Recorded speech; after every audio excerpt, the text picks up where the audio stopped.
प्यारे बच्चों, के इंग्लिश चैनल की एक और एक्टिव पैसिव की वीडियो में आप सभी का स्वागत है। सिंपल एक्टिव पैसिव, उनके रूल्स और वो कैसे बनाए जाते हैं, मैंने आपको पिछली 2 वीडियोस में बताया है।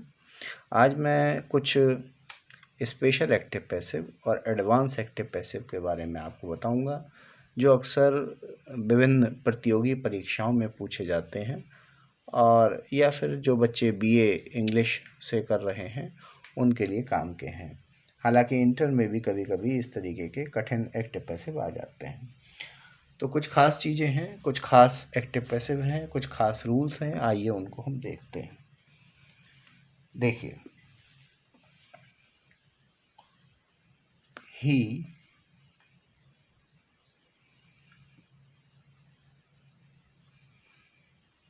laughed at me। तो रूल्स तो मैं आपको बता चुका हूँ, तो उन्हीं रूल्स को, बेसिक रूल्स के लिए आप पुरानी वीडियो देखें। यहाँ पर मैं आपको खास खास चीज़ बताऊंगा। देखिए, ही लाफ्ड एट मी, ठीक है। तो एक्टिव पैसिव का रूल क्या है? सबसे पहले हम ऑब्जेक्ट का सब्जेक्ट बनाते हैं। तो मी हमारा ऑब्जेक्ट है, इसको हम शुरू में लाएंगे तो सब्जेक्ट बन जाएगा आई, ठीक है। उसके बाद आती है हेल्पिंग वर्ब। अब helping verb is are am was verb क्या आएगी? वो डिपेंड करता है वर्ब के ऊपर। वर्ब की यहाँ पर सेकंड फॉर्म है, तो इसका मतलब आई के साथ वाज या वर आएगा, आई वाज। उसके बाद वर्ब की थर्ड फॉर्म लाफ्ड। अब यहाँ पर खास क्या है? खास ये है, आपको ये देखना है कि जो वर्ब लिखा हुआ है और वर्ब के साथ में अगर कोई प्रीपोजिशन साथ में लगा हुआ है, जैसे लाफ्ड एट, आस्क फॉर, ठीक है, तो वो जो उसके साथ में प्रीपोजिशन लगा हुआ है उसको आपको, जैसे एक्टिव में लगा हुआ है वैसे ही पैसिव में भी उसको लगा रहने देंगे, उसको डिस्टर्ब नहीं करेंगे। आई वॉज लाफ्ड, यहाँ पर लाफ्ड एट लिखा हुआ है तो यहाँ भी लाफ्ड एट उसके साथ में ही रहेगा। ये एट की पोजीशन को हम चेंज नहीं करेंगे, ठीक है। ही laughed at me, I was laughed eight. उसके बाद अपना बाई और ही का ऑब्जेक्ट हिम, ठीक है। तो बेसिकली इसमें मैं समझाना ये चाह रहा था कि वर्ब के साथ में अगर कोई प्रीपोजिशन लगा हुआ है तो एक्टिव में लगा है तो पैसिव में भी वो लगा रहेगा वैसे ही, ठीक है ना। एक सेंटेंस अब और देख लेते हैं। द कैट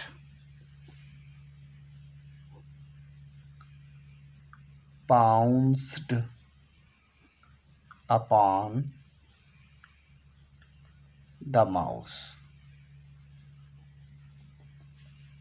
तो इसमें भी आप वही चीज़ देख रहे हैं कि पाउंस्ड माने झपट्टा मारना, इसके साथ में प्रीपोजिशन अपॉन लगा हुआ है, तो ये एक्टिव में लगा हुआ है तो पैसिव में भी ये साथ में ही रहेंगे। तो अब इसको हम पैसिव में कन्वर्ट करते हैं। द माउस, हेल्पिंग वर्ब लगाएंगे, पाउंस्ड वर्ब की सेकंड फॉर्म है यानी कि वाज। उसके बाद वर्ब की थर्ड फॉर्म पाउंस्ड, अपॉन साथ में लगा तो अपॉन साथ में रहेगा, pounced upon by the cat इधर आ जाएगा। क्लियर हो गई बात?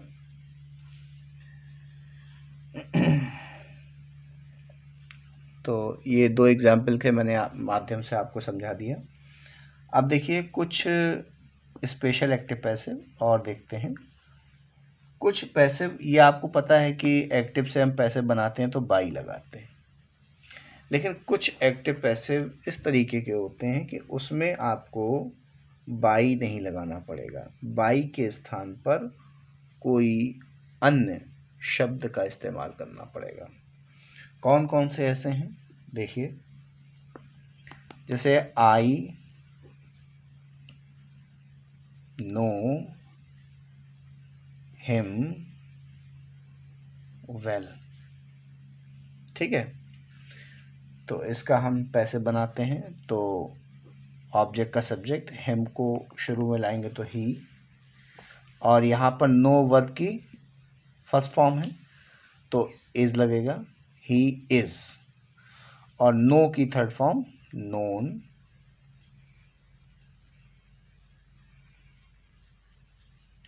और यहाँ वेल भी था तो ही इज वेल नोन हो जाएगा, ही इज वेल नोन। और उसके बाद यहाँ पर पैसे में बाई आना चाहिए, लेकिन बाई यहाँ नहीं आएगा, यहाँ आएगा टू मी। अब ये ऐसा क्यों हुआ? ऐसा इसलिए हुआ कि जब कभी भी नो एक्टिव के अंदर आएगा तो नो अपने आगे बाई नहीं लेता है, ठीक है ना। नो के साथ में हमेशा टू का इस्तेमाल होगा। He is known to me, ना कि नोन बाई मी। तो ये एक स्पेशल एक्टिव पैसिव हो गया। अगर आपने यहाँ पे लिख दिया he is well known by me तो ये पैसिव गलत हो जाएगा, ठीक है ना। इसी प्रकार से और कौन से वर्ड्स हैं जो बाई के स्थान पर टू लेते हैं? एक सेंटेंस और देख लेते हैं। ही विल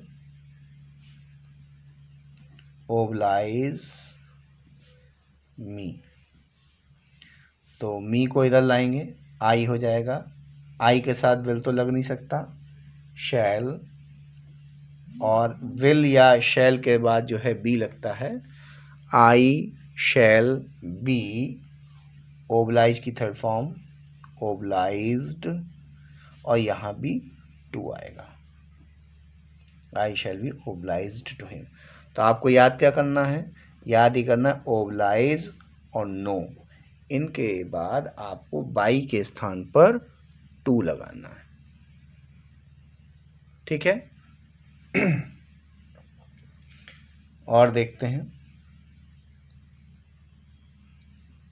हिज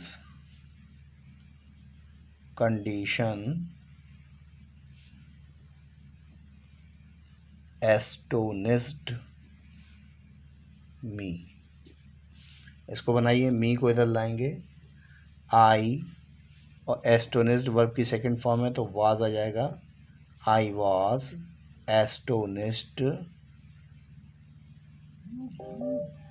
माने आश्चर्यचकित होना होता है। I was astonished by his condition नहीं होगा, एट हिज कंडीशन, कंडीशन से पहले एट आता है, ठीक है। तो यहाँ भी बाई के स्थान पर एट आएगा, आई वाज एस्टोनिस्ड तो एट हिज कंडीशन। तो कौन कौन से ऐसे शब्द हैं जिनमें आप बाई की जगह पर एट का इस्तेमाल करेंगे? तो वर्ड्स मैं आपको बता देता हूँ, जैसे सरप्राइज है, सरप्राइज्ड एट होता है। एस्टोनिस्ड के बारे में आपको बता ही चुका हूँ कि एस्टोनिस्ड एट होता है। इसी प्रकार से डिस्प्लीज या प्लीज्ड एट होता है, डिसअपॉइंटेड एट होता है, अलार्म्ड एट होता है, शॉक्ड एट होता है। ये वर्ड्स जहाँ भी आपको एक्टिव से पैसे बनाने के लिए मिलेंगे, आपको इन सभी के बाद एट का यूज़ करना है, बाई का यूज़ नहीं करना है। यदि आपने बाई यूज़ कर दिया तो आपका एक्टिव पैसिव गलत हो जाएगा।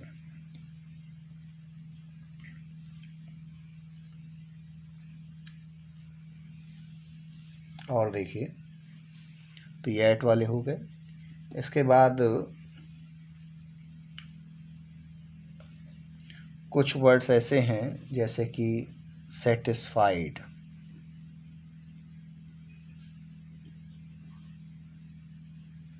प्लीज्ड, डिसगस्टेड, इसमें आपको विद का इस्तेमाल करना है।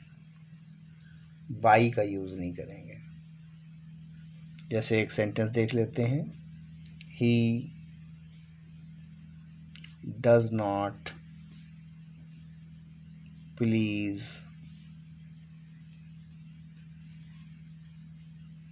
मी, he does not please me. ठीक है ना। तो अब इसको बनाइए, आई डज नॉट का क्या हो जाएगा, एम नॉट। एम क्यों हो जाएगा, क्योंकि डज वर्ब की फर्स्ट फॉर्म हो गई, तो वर्ब की फर्स्ट फॉर्म यानी प्रेजेंट टेंस में इज आर एम लगता है। आई एम नॉट, प्लीज़ की थर्ड फॉर्म प्लीज्ड हो जाएगी, फिर यहाँ पर विद आएगा, with him. I am not pleased with him.